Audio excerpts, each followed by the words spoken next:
Mwiriwe neza mwese mukomeje gukurikirana amakuru ndetse n'inkuru za Freefarm TV. Reka twizere ko aho muri hose mumeze neza. Nyagatare hafashwe abantu 19 barimo basengera mu rwuri ngo barangiwe n'Imana barenze ku mabwiriza yo kwirinda COVID-19.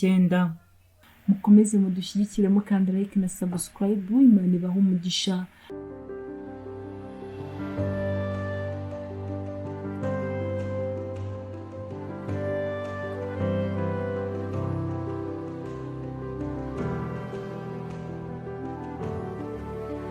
Abaturage 19 basengera mu itorero ry'abagorozi ryiyomoye ku itorero ry'abadivantiste b'umunsi wa karindwi bafatiwe mu karere ka Nyagatare mu murenge wa Karangazi barimo basenga.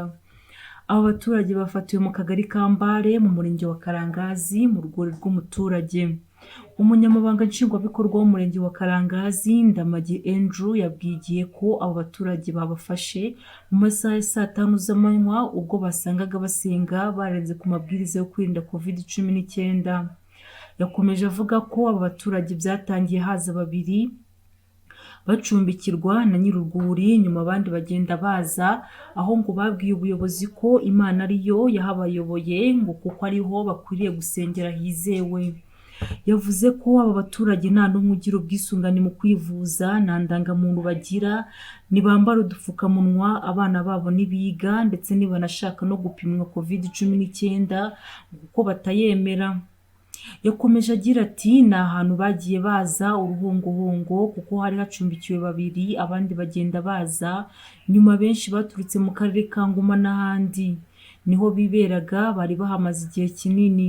Bose bararaga hanze mu ihema, abana babo ngo nibo barara mu nzu mu gihe bamaze umwaka urenga bibera muri urwo rwuri. Ibyo kwirinda COVID-19 ngo nibabikozwa. Mu gihe abandi baturage bo mu karere ka Nyagatare bari muri gahunda ya guma mu rugo bashyizwemo mu rwego rwo kwirinda ikwirakwizwa rya COVID-19, aba bakristu bo nibakozwa ibyo kwirinda iki cyorezo kuko ngo batambara udupfukamunwa kandi nibanemere ko gihari. Ndamage ati kubabwira coronavirusi bahita bakubwira ko ari ibyago byateye ngo kandi abantu barindwa n'Imana. Uyu muyobozi yavuze ko kuri ubu bagiye kubatwara kuri polisi ya Nyagatare kugira ngo bakomeze kwigishwa kuko imyumvire bafite iteye inkeke. Ati tugiye kubanza tubigishe kuko bageze ku rwego rwo hejuru mu buyobe.